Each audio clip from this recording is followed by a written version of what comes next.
Panibagong usapin ang ating tatalakayin sa araw na to at syempre kasama pa rin namin kayo sa isa na namang mahalagang diskusyong pangkabataan. Tama ka dyan, Gab. Back to you. Now, Schoolmates! Sabay-sabay tayo makialam dito lamang sa Schoolmates!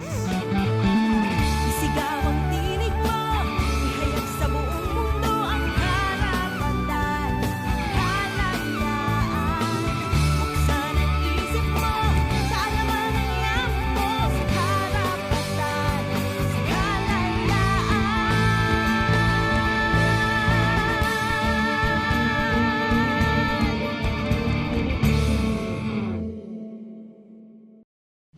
Sky, mabigat ang isyong pag-uusapan natin ngayon. Ito ang usapin ng teenage pregnancy. Kasi Sky, ayon nga sa Philippine Statistics Authority o PSA, kada taon ay padami ng padami ang kaso ng teenage pregnancy sa ating bansa. That's right. It's a very apt news ngayon dahil sobrang naglabas ng mga balita patungkol dito na it is the recognized number one problem. Right.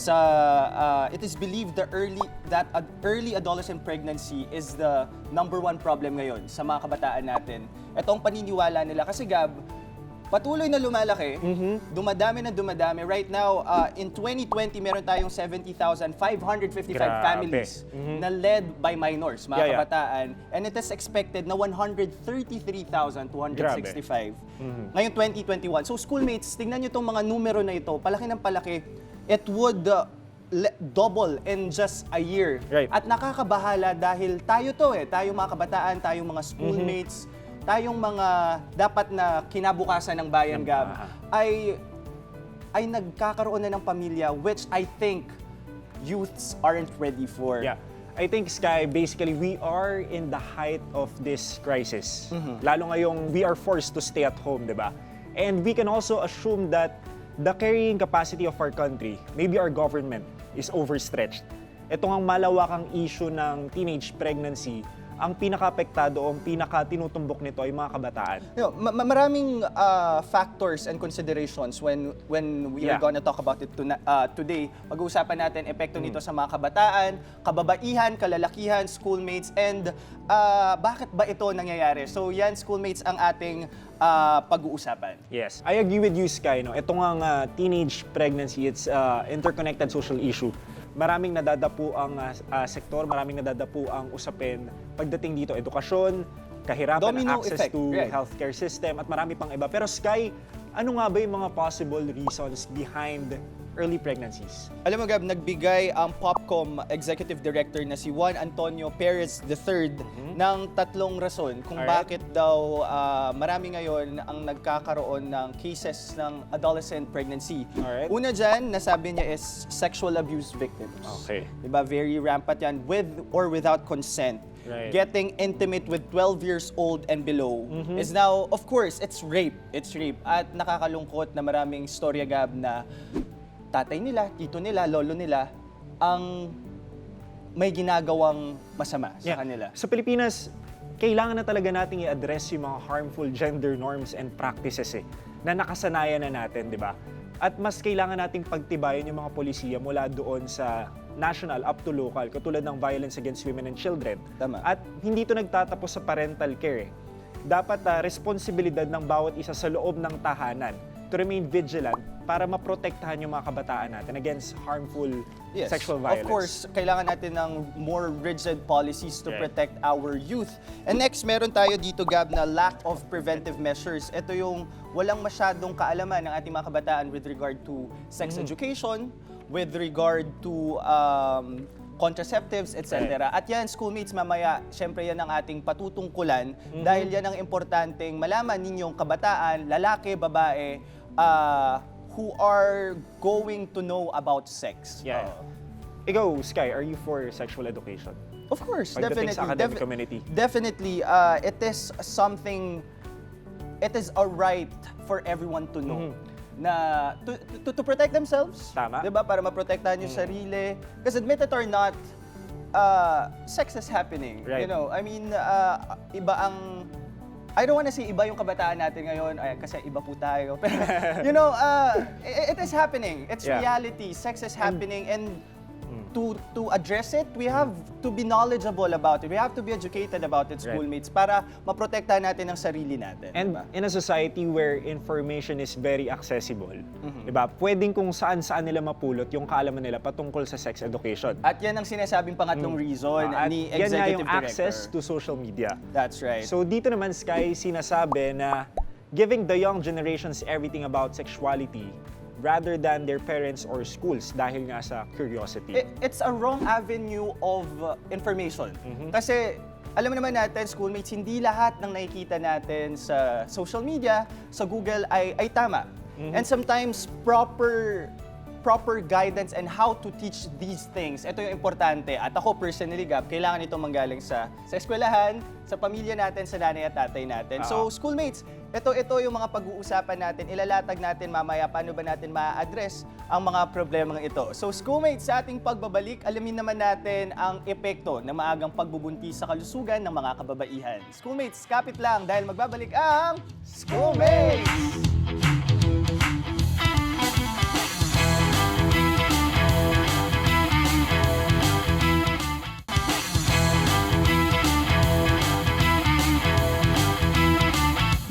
Welcome back, schoolmates! Ngayon naman pag-uusapan natin ang epekto ng teenage pregnancy, hindi lamang sa nanay, pati rin sa magiging possible effect sa sanggol.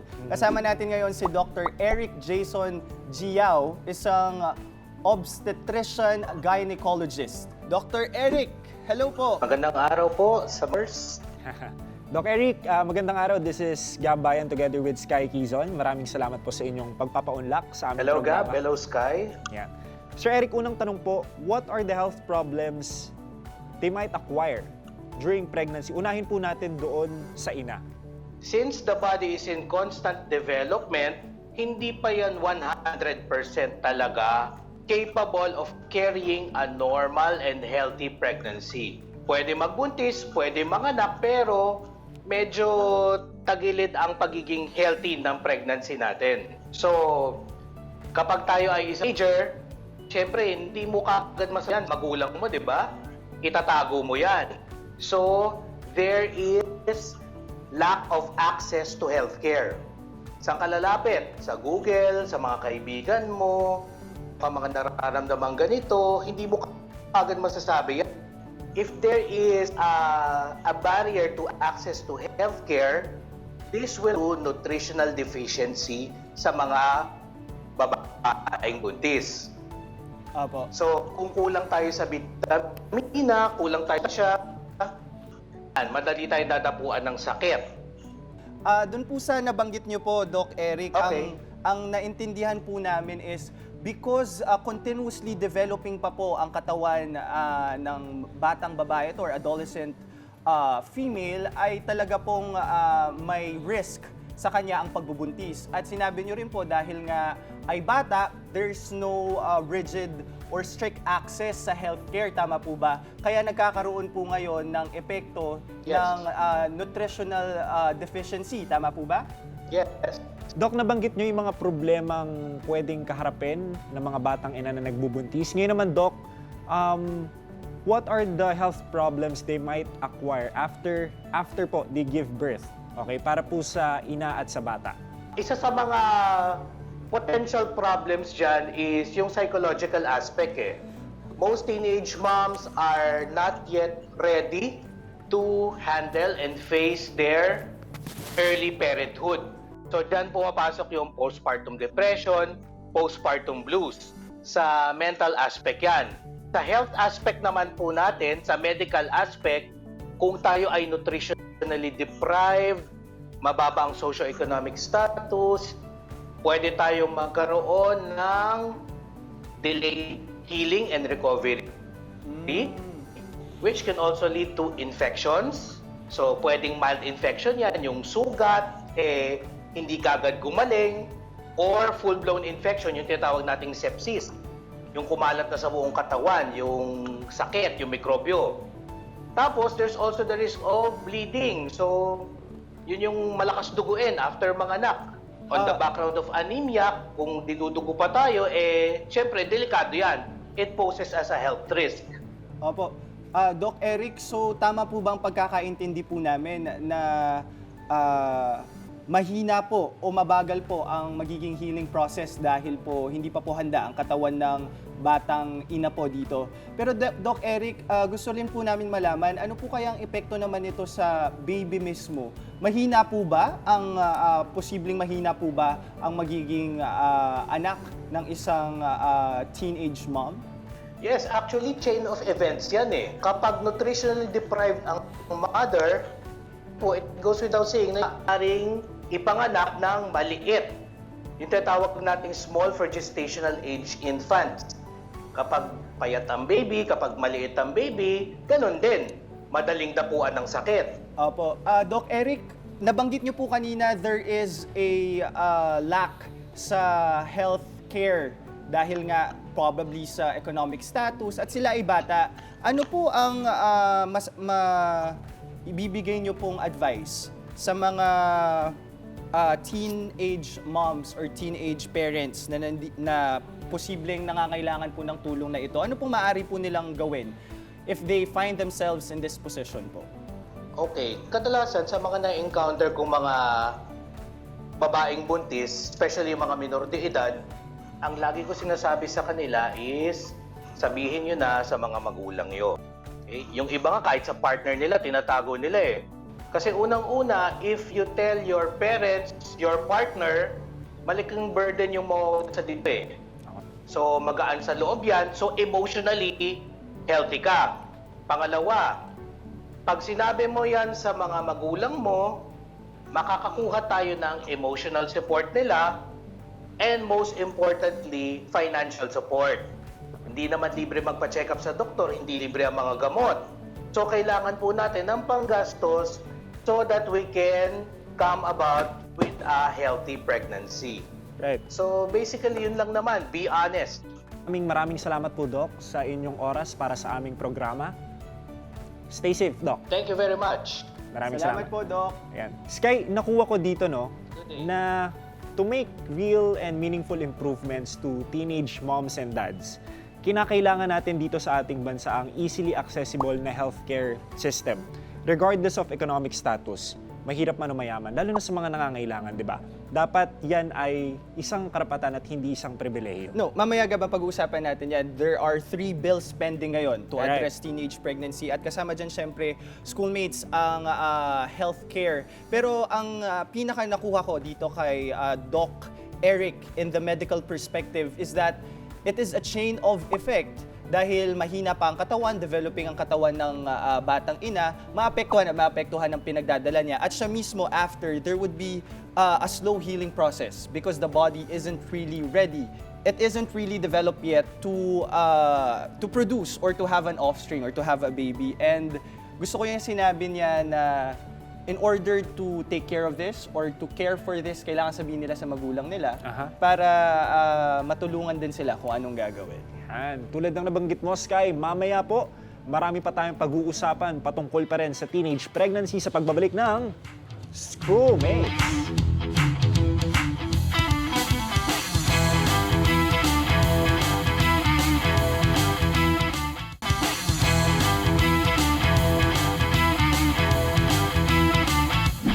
Welcome back, Schoolmates! Bukod naman sa mga problems and complications sa mga pangangatawan ng mother at baby, alamin din natin, Sky, ang epekto ng teenage pregnancy sa mental health ng teen moms kasama si Dr. Constantine Yu Chua. Doc, umpisahan ko po yung tanong po namin patungkol dito sa teenage pregnancy. Sa inyo pong expertise, what is the main reason kung bakit po tumataas ngayon ang bilang ng mga nagkakaroon ng teenage pregnancy cases? Based on statistics talaga naman ang main reason is actually sexual abuse. So it's not always in the context of relationships. Although yung mga iba naman nagkaroon ng relationships with older men because sometimes of practical needs, financial, material needs.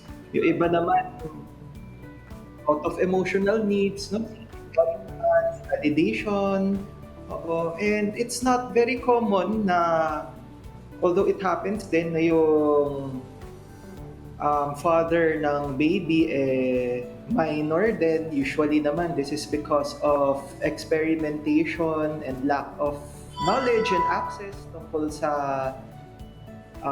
contraception and protection. So yeah, there are many different reasons. Siguro tatanggalin lang natin yung judgment automatically na dahil lang nakipagrelasyon. Kasi marami talaga, it's because of sexual abuse. Opo, I agree, Doc Constantine po, no, na marami pong mga rason kung bakit nagkakaroon ng ganito, maraming kaso ngayon. And tulad po ng sinabi nyo, various reasons, compelling reasons, sexual abuse, compelling economic reasons. Ano po ang epekto nito sa kabataang babae? Of course, being a teenage mother is a very difficult task. It's a crisis for the teenage girl. Maraming anxieties and fears that will accompanying it, worrying about one's competence. Kaya ko ba maging mother talaga? Worrying about the future, baka balik pa ako sa school. As a teenager, very emphasized din ang worry about judgment. What will people think of me? Will people accept me now that I'm pregnant? Another big issue for teenagers, worrying about their body. Kasi nagbabago na nga yung body nila as teenagers, tapos meron pang isa pang change, yung pregnancy. So, very ridden with anxiety itong time na to for teenage mother. Another thing is shame. No? They feel ashamed of what happened to them. They feel guilt. They tend to be isolated from other people. So, talagang emotionally, very burdensome ang pagiging teenage mother. Alright. Doc, para naman po sa mga teenage fathers, Doc, ano naman po ang epekto ng maagang responsibilidad para sa kanila? For the fathers, siguro pareho rin, no? More of worrying about yung kinabukasan nila, no? Paano nila paninindigan yon? Worrying about yung reaction, of course, ng parents. Tapos yung thought na di na nila ma-reach yung mga dreams nila. So, Opo. it's also, marami ding mga worries. Although, I think it's always harder, no? For the woman. Kasi sa body niya, Definitely, opo. nagmamanifest yun, tapos siya rin nag-carry ng baby for 9 months, kitang-kita sa kanya. Tapos of course, societal expectations, mas mabigat para dun sa mother. Pero of course, the father, it's also a crisis, no, for the teenage father. Opo, Doc Constantine, ang naiintindihan namin, sobra pong bigat ang maaring dalhin ng mga teenage moms dahil this is not a natural thing or it's not a regular thing to happen for them given their age. Now, Doc, panghuli na lamang po, what can you advise these young women who may be in this situation now? Like we mentioned, sobrang mabigat nga ito. So, usually psychological care is part of how we deal with teenage pregnancies. So, don't be afraid to seek psychological help, no? If you have a teenage pregnancy, no? Kasi yung teenage brain, moody pa, impulsive pa, tas may hormonal changes pa nakasabay, talagang mahirap to, no? Plus the stigma. So don't be afraid to seek psychological help. For the families, siguro, and for the friends, kailangan maging supportive tayo. Do not judge the teenage mother, lalong-lalo na if sexual abuse, di ba? It's not their fault. Yeah. And then, let's help them plan, let's help them regain hope for the future na kahit nangyari yan, pwede ka pa rin naman makapag-aral, may normal days pa ahead of you. Let's assure them that we will be with them through this journey. So, crucial talaga yung environment. And for the teenage mom herself, huwag mawalan ng pag-asa. Things can get better after this challenge. Right. Marami pong salamat sa oras nyo, Dr. Constantine Yu Chua. Maraming salamat, Doc. Sky, Thank you din. anong naging palagay mo sa mga naging advice at tips ni Dr. Constantine? Gusto ko yung nailatag niya yung mga additional reasons kung bakit nagkakaroon ng teenage pregnancy, sexual abuse, kapit sa patilim, kailangan ng pera, Yeah. emotional na kapit din. Ang daming mga reasons. But ang gusto kong patungkulan, which I really want to talk about, is nung nagtanong ka patungkol anong epekto sa teenage father, the question I think that is better to be asked, Gab, is sino ba yung mga tatay na to? Because we're putting so much burden, we're putting so much pressure sa mga kababaihan to young women kasi sila yung nagdadala ng bata. Pero it's not a one-person thing. 'Di ba, Gab? It's not a miracle na nagkaroon ng bata sa loob ng young woman who did this to her. Paano siya nabuntis, 'di ba, Gab? Sino ang ama? Okay. Bata din ba? Kaedad ba niya? Who is the person in that woman's life? And I think it is crucial to also address these persons, these men, 'di ba? Yeah. What do you think? I agree, no? Ang tinutumbok dito is accountability para sa pareho. Sa parehong nanay at tatay na gumawa ng bata. Pero ako naman, Sky, ang nakuha ko doon sa ating interview with Doc Constantine is that perhaps the best method to engage young moms and dads is to integrate a multidisciplinary approach. Kumbaga, ang teenage pregnancy pala ay hindi lang usapin ng maternal healthcare o ng pediatric healthcare, pero ito rin ay usapin ng mental healthcare. What did you call it? Sorry, nagulat ako sa multidisciplinary Approach. Approach. Yeah, O may nalalaman tayo kay Gab, 'di ba? Which I totally agree, Gab, kasi kanina napag-usapan natin the health or physical health problems that may occur because of teenage pregnancy, and now mental health, and both of them are important. Pero schoolmates, sa ating pagbabalik, pag-usapan natin, how do we address teenage pregnancies? Mas pag-usapan natin ang mga possible solution sa mga problemang ito. Sa pagbabalik ng Schoolmates!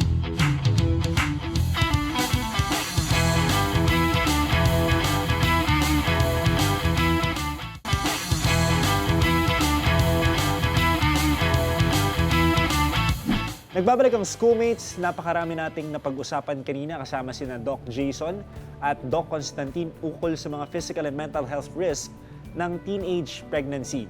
So we have realized that teenage pregnancy is a mental health issue at kailangan niya accessible ang healthcare system para sa lahat, regardless of economic status, Kai. Ito nabanggit mo, Gab, we have to target the physical problem with regard to teenage pregnancy, the mental health problem, but we also need to address para hindi na siya mangyari. What can we do para mabawasan ang bilang na ito? What can we do to target our youth not to be in the depth of this problem? Nagbigay nga dyan, Gab, ang Commission on Population and Development ng mga suwestyon kung paano ba masusolusyonan ito. Una dyan ang Declaration of Adolescent Pregnancy as a National Social Emergency. So sinasabi lang dito, Gab, na dapat magkaroon daw ng easier family planning and reproductive health services, sabi yan ni Executive Director Perez. What do you think of this? Dapat lang, kasi ayon nga sa Executive Director Perez, 33 billion ang nawawala sa ating ekonomiya, Sky, dahil sa issue ng teenage pregnancy. So if we are going to curb this national issue, this will definitely lead to national development. Kasi kapag ang pinag-uusapan natin ay kabataan, panigurado na ang essence nito ay yung ating collective future. Yeah. Okay? I appreciate na sinasabi mo ang maaaring epekto nito sa economics, sa economical status ng Pilipinas, ambag nila sa society, etc. But more than that, what I want to address here is the person herself na nagdadala ng bata, that young girl na nabigla ngayon ay meron siyang responsibilidad na dapat ay naglalaro pa siya, mas marami pa siyang natututunan, and there's another problem.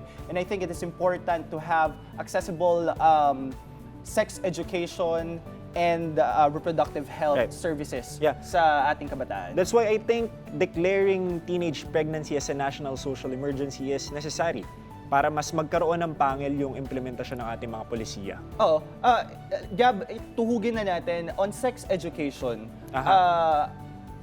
Did you have when you were in high school? Ang pagkakaalala ko during my time, wala. Wala pa Sky eh. Kasi, I think you'll agree with me on this one, no? We live in a very conservative country. Ako galing ako sa Catholic school eh. Same. I mean, I was Oo. asking, So, kumbaga yung approach natin dito, kailangan natin ng dobleng pag-iingat considering that we have a very diverse and conservative Catholic country. Yeah, diba? right. Pero right now, seeing this problem, itong mga datos, no, alarming. No, because we need information eh. To target these number para bumaba na ang pagtaas, they need to be informed. Both the man and the woman, not only the woman. Ito gusto kong bigyan ng emphasis ulit to teach, not just to teach women para hindi sila magbuntes, but to teach men para hindi sila makabuntes. Right. And not only ang pagbubuntes, other sexually transmitted diseases ang masasama natin dito. And then, of course, schoolmates on reproductive health services. Kasi important yan na meron sila access on condoms, contraceptives, and how they would be able to use this in the protection of themselves. Yeah. That is why it's also good dahil ito ngang Popcom together with DSWD is developing a program for teen moms, particular to provide education, welfare, health, and family development assistance for the teen moms and their children. Mabuting inisyatibo to, Sky, pero up until now, from what I've read, yung Popcom together with DSWD is set, to implement these social services for teenage moms, which is dapat matagal na natin ginagawa. Pero it's good that they acknowledge that teenage pregnancy is a landmark to reduce poverty. Yun ang sinasabi ni Popcom Executive Director Perez.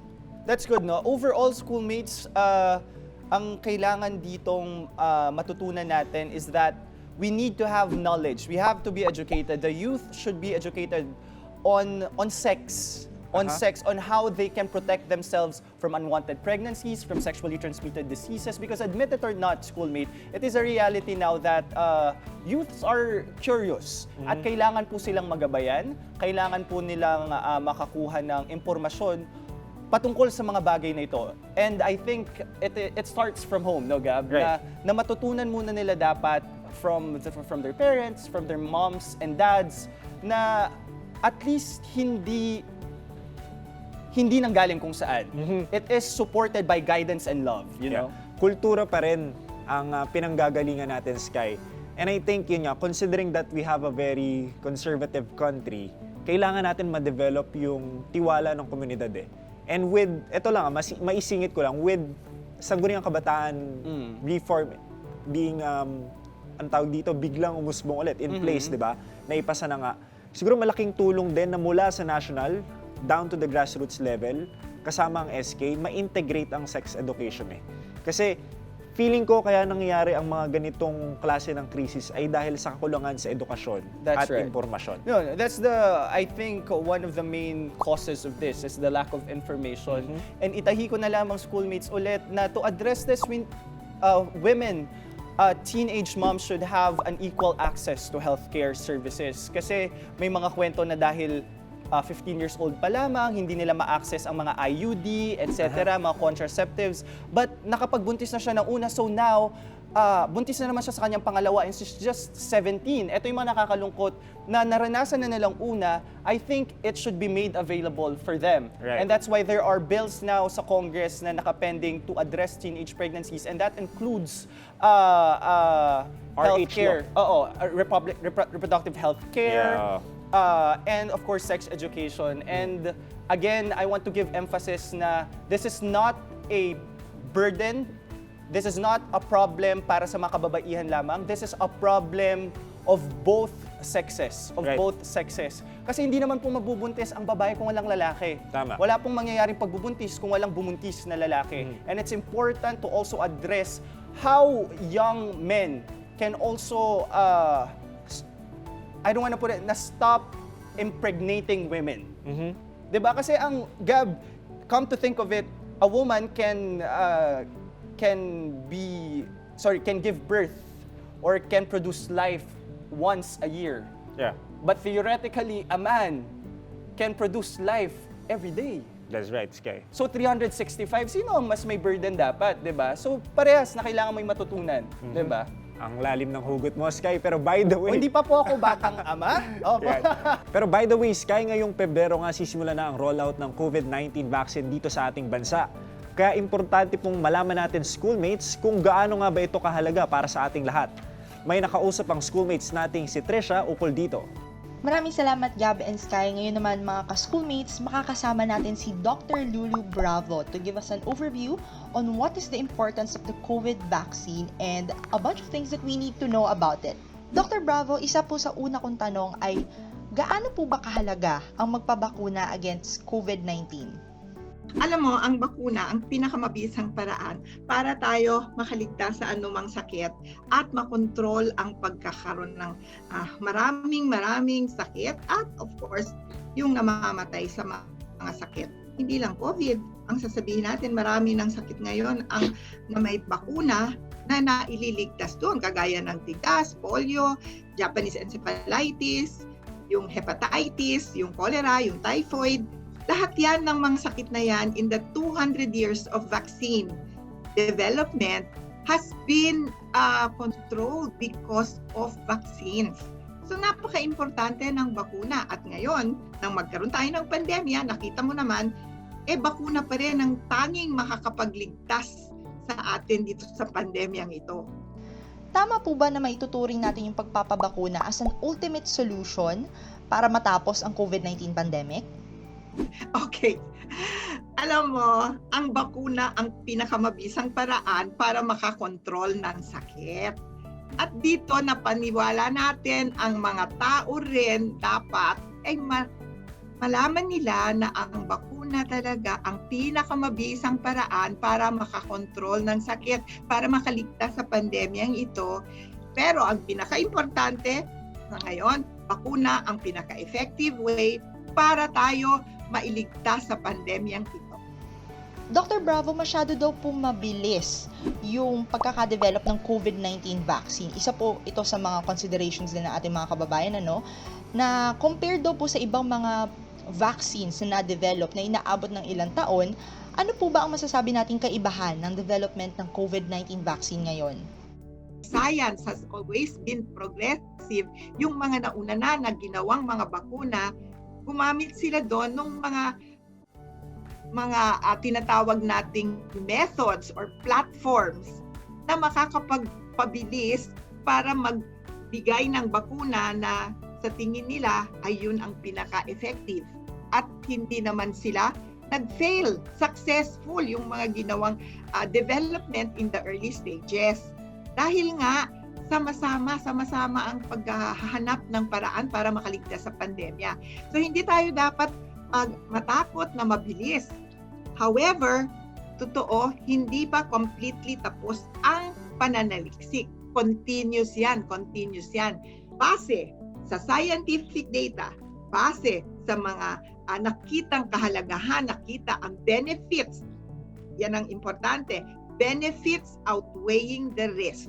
Yan ang pinakamagandang nakita sa bakuna, and therefore, we have to use it right away with proper precaution, proper warnings kung sakali, proper education on what will you expect the vaccine to have. Dr. Bravo, sa tingin niyo po, gaano pa po ba tayo katagal bago bumalik sa old normal? Possible pa po ba na bumalik tayo sa dating normal? At masasabi po ba natin na dahil ito sa COVID-19 vaccine, like as a solution, ito na po ba ang hinahanap nating sagot para matapos ang pandemic? Well, posible yan kung ang ating buong mundo ay makakaalis na sa pandemic. Ang sinasabi ko lang, hindi tayo makakaalis sa pandemya hanggat wala tayong herd immunity sa buong mundo. Hindi lang dun sa mga mayayaman na country na sila lang ang nakakuha ng bakuna. Hindi pwede yon. Maraming salamat, Dr. Bravo. I'm sure mas nabigyan linaw ang ating mga ka-schoolmates about what they have to know about vaccines and ano-ano nga ba yung masasabi nating kahalagahan nito in the context of the pandemic and its emerging issues. Kaya naman mga ka-schoolmates, madami pa tayong aalamin tungkol sa mga dahilan kung bakit natin kailangan magpabakuna at ano ang may tutulong nito sa ating kalusugan, at lahat ng yan ay sa susunod nating talakayan. Kaya naman abangan ninyo yan dito lang sa Schoolmates!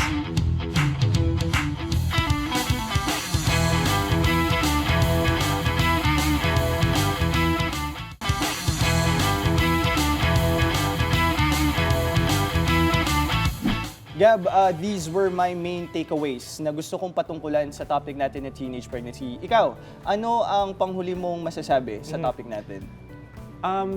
Mabigat ang pinagdadaanan ng mga kabataang maagang nagkaroon ng responsibilidad, maagang nabuntis at maagang naging magulang, no? Kailangan natin, schoolmates, ng mas malalim na pag-iintindi. Basagin na natin ang social stigma na pinapairal natin sa ating kultura, because adolescents, tayong mga kabataan, are usually unprepared with the realities of teenage pregnancy or parenting, no? Tandaan natin na itong issue ng teenage pregnancy ay isang multi-sectoral issue. It's an interconnected social issue. Ito ay issue ng kahirapan, ito ay issue ng edukasyon, issue rin to ng employment, ng provision ng basic commodities para sa family planning, at marami pang iba. So para sa akin, Sky, kailangan talaga ng mas matibay na pagtutulungan mula sa national down to our local government, maging sa mga private sectors, NGOs, down to the grassroots, maging sa sangguniang kabataan, for us to stop and eradicate teenage pregnancy in our country. No, thank you for that perspective, Gab, the domino effect again of this. But ang kailangang ma-target first, not for this to happen, para walang magkaroong negatibong epekto sa mga nabanggit mo mga sektor. Yeah. And that's wonderful. And with that, Sky, sa bawat usapin, sa bawat issue, may boses ang kabataan. Sumali, makinig at makiisa dahil opinion nyo'y mahalaga. Kaya naman sabay-sabay nating isigaw sa buong mundo, Schoolmates! Bye! Pakialam ka!